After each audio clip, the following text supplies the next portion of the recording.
تو تربیت اولاد کے حقوق کے ضمن میں تربیت اولاد کا موضوع پچھلی مرتبہ پیش کیا گیا۔ گرامی قدر سامعین، تربیت کے اور بھی بہت سارے مراحل ہیں۔ حقیقت یہ ہے کہ اولاد کی تربیت دراصل اپنے فرائض کی ادائیگی ہے،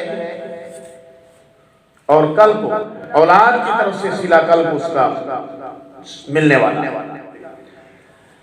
اگر آج ہم نے اولاد کی تربیت اچھی نہیں کی تو کل کو پھر صلہ ہمیں اچھا نہیں ملے گا۔ اس لیے حافظ ابن قیم کا قول پچھلی مرتبہ بھی میں نے پیش کیا، فرماتے ہیں کہ اللہ تعالیٰ اولاد سے والدین کے متعلق سوال کرنے سے پہلے والدین سے سوال کریں گے روز قیامت کہ آپ نے اپنے بچوں کی تربیت صحیح کی تھی کہ نہیں، یعنی اسلامی نہج پر کی تھی کہ نہیں۔ کیونکہ جس طرح والدین کا اولاد پر حق ہے، ہم اپنا حق جتاتے ہیں اپنی اولاد پر، لیکن ہم یہ بھول جاتے ہیں کہ اسی طرح اولاد کا بھی والدین پر حق ہے۔ صرف ان کو کھلانا پلانا، ان کا لباس، ان کی رہائش نہیں، بلکہ ان کی دینی اخلاقی تربیت بھی والدین کے ذمہ ہے۔ فرمایا جس نے اپنی اولاد کی اچھی تربیت کرنے میں کوتاہی کی، اسے نظر انداز کر دیا، تو اس نے بڑی غلطی کی، کیونکہ اولاد میں اکثر فساد، اولاد میں اکثر بدعملی، اولاد میں جہالت، یوں سمجھ لیں، اور جہالت کی باتیں، بد اخلاقی، بد کرداری والدین کی طرف سے ہی آتی ہے۔ ایک باپ نے اپنے بیٹے سے اس کی بدسلوکی پر اس کو ڈانٹا۔ ایک بیٹا تھا، اس نے باپ کے ساتھ بدسلوکی کی، اور باپ نے اسے ڈانٹا کہ دیکھ، حیا کر، شرم کر، میں تیرا باپ ہوں۔ آگے سے بیٹے نے کہا ابا جی، آپ نے بچپن میں میرا حق الخدمت ادا نہیں کیا، میری صحیح تربیت نہیں کی، میرے اخلاق نہیں سنوارے، آپ نے میرا حق الخدمت ادا نہ کیا، بڑے ہو کر میں نے آپ کی نافرمانی کی، آپ نے بچپن میں مجھے ضائع کیا اور میں نے بڑھاپے میں آپ کو ضائع کیا۔ اپنی اولاد کو علم کی دولت سے مالا مال کر، سب سے پہلے علم ہے۔ نبی پاک صلی اللہ علیہ وسلم کا ارشاد ہے، طلب العلم فریضۃ علی کل مسلم، علم کا حاصل کرنا ہر مسلمان پر فرض ہے۔ کس طرح کا علم فرض ہے یہ بھی سن لیں کہ علم حاصل کرنا تو فرض ہے، کس طرح کا علم فرض ہے؟ ایک علم ہے، ایک ہنر ہے۔ علم جو ہمیں حلال حرام، جائز ناجائز، پاک ناپاک کی تمیز عطا کرے، وہ علم حاصل کرنا فرض ہے۔ باقی تو ہمارے سکلز ہیں، ہماری مہارتیں ہیں، ہمارے ہنر ہیں، فن ہیں، فنون ہیں، بے شمار علوم ہیں، لیکن جو علم فرض ہے وہ جائز ناجائز، حلال حرام اور پاکی ناپاکی کا علم حاصل کرنا اسلام کے مطابق، دین کے مطابق، کہ ہمارا دین کس چیز کو پاک کہتا ہے، کس کو ناپاک کہتا ہے، ہمارا دین کس چیز کو حلال کہتا ہے، کس چیز کو حرام کہتا ہے، ہمارا دین کس چیز کو ناجائز کہتا ہے، کس کو جائز کہتا ہے، اس کا علم حاصل کرنا فرض ہے۔ تو بہرحال اس میں مزید وسعت ہے، اس بات کے اندر طلب العلم فریضۃ، وسعت ہے کہ اخلاقیات کے تمام علوم اس میں آ جاتے ہیں۔ سچائی آ جاتی ہے، امانت آ جاتی ہے، امانت داری آ جاتی ہے. کیونکہ آدمی جب درسگاہوں میں جاتا ہے، چاہے وہ عصری درسگاہوں میں جائے، یعنی سکولز ہیں، یا مدرسوں میں جائے، اخلاق تو اسے بہرحال سکھایا جاتا ہے. انسان کو کوشش تو کی جاتی ہے انسان بنانے کی. یہ بات علیحدہ ہے کہ جو دین پڑھتے ہیں ان کے اخلاقیات کی کیفیت اور ہے، جو دنیا پڑھتے ہیں ان کی اور ہے. میں عرض یہ کر رہا تھا کہ والدین کی ذمہ داری ہے کہ اپنی اولاد کو زیور تعلیم سے آراستہ کرے، پیراستہ کرے، مالا مال کرے. اور بچوں کو، خصوصاً بیٹی کو، آپ اس سے زیادہ اچھا تحفہ نہیں دے سکتے کہ آپ اسے علم سکھائیں. تو جس بیٹی کے پاس علم ہوگا، ادب ہوگا، عمل ہوگا، ظاہر ہے کہ اس کے پاس پھر حوصلہ بھی ہوگا، اس کے پاس بردباری بھی ہوگی، تو وہ بہت اچھے انداز سے اپنے سسرال میں جب جائے گی تو بہت اچھے انداز سے سروائیو کر سکے گی اور خاندان کی بہت اچھے طریقے سے بنیاد رکھ سکے گی. پھر اب علم کی جو دولت ہے یہ بہت بڑی دولت ہے، اور یہ کہاں سے ملتی ہے؟ سب سے پہلا مدرسہ، سب سے پہلا سکول اس کا ماں کی گود ہے. ماں کی گود بنیادی درسگاہ ہے. بچے کو گود میں لے کر جو اعمال ماں کر رہی ہے بچہ وہی سیکھے گا.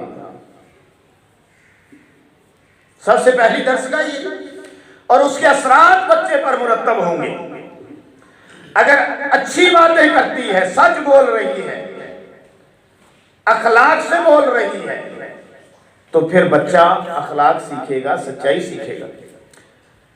اگر گالیاں دیتی ہے تو بچہ گالیاں سیکھے گا.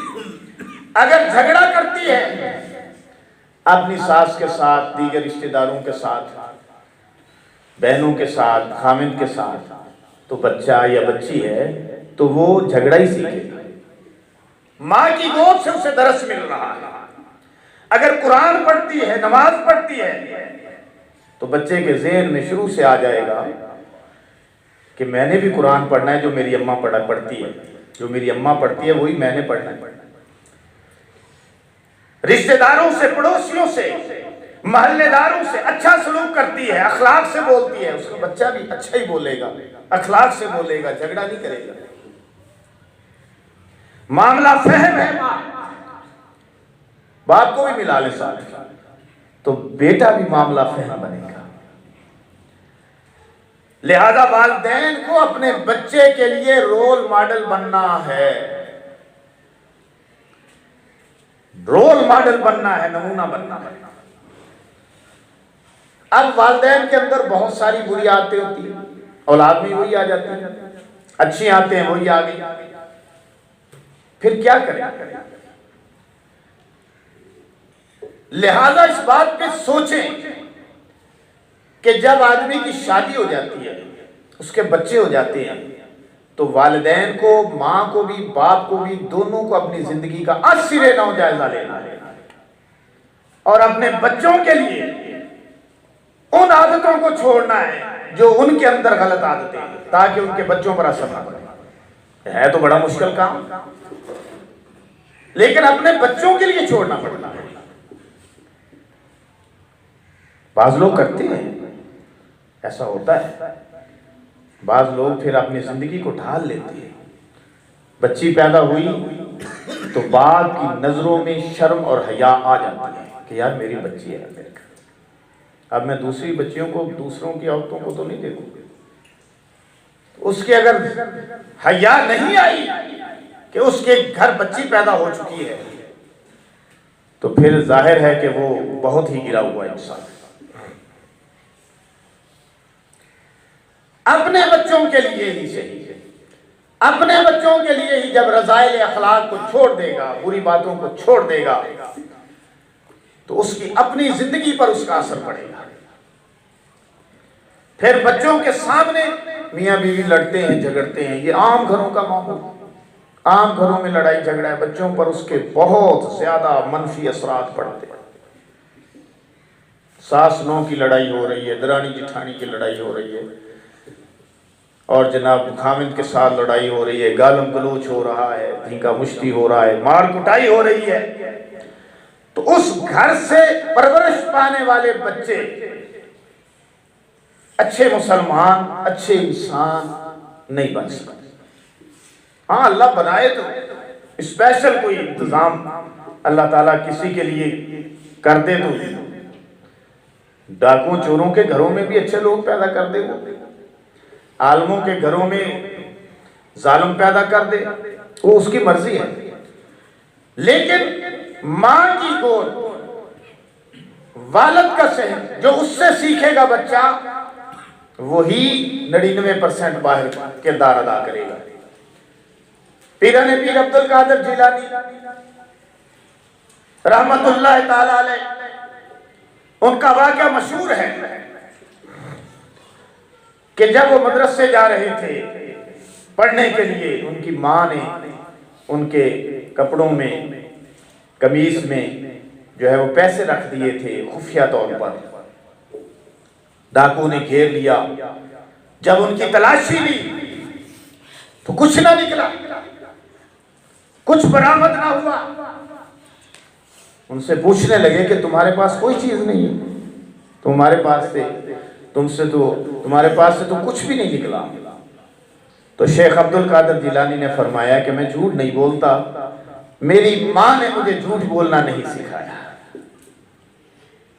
تو فرمایا کہ میرے پاس پیسے ہیں، یہ موجود، لے لو۔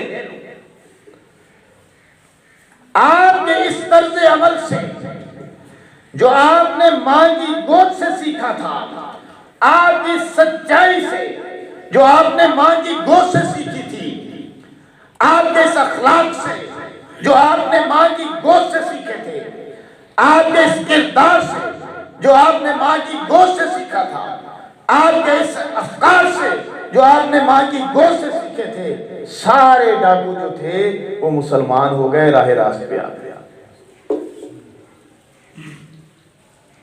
اتنے متاثر۔ تو ماں کی گود گرامی قدر پہلا مدرسہ ہے، لہذا والدین کو رول ماڈل بننا ہے۔ بچوں کی تربیت کی خاطر اپنی بری عادتوں کو چھوڑنا۔ والد اگر شراب پیتا ہے تو بچہ بھی شراب پینے میں جھجک محسوس نہیں کرے گا۔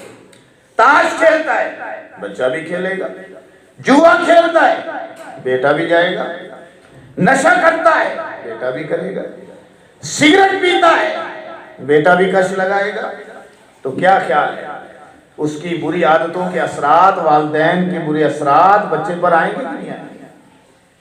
آٹومیٹک آئیں گے۔ پھر اس کے صرف اس پر نہیں بلکہ محلے پر آئیں گے، محلے داروں پر آئیں گے۔ جب ایک آدمی کی بری عادتوں کے اثرات اس کے اڑوس پڑوس تک جا رہے ہیں، محلے داروں تک جا رہے ہیں، تو اس کے بچوں پر نہ آئیں گے، اس کے بچوں پر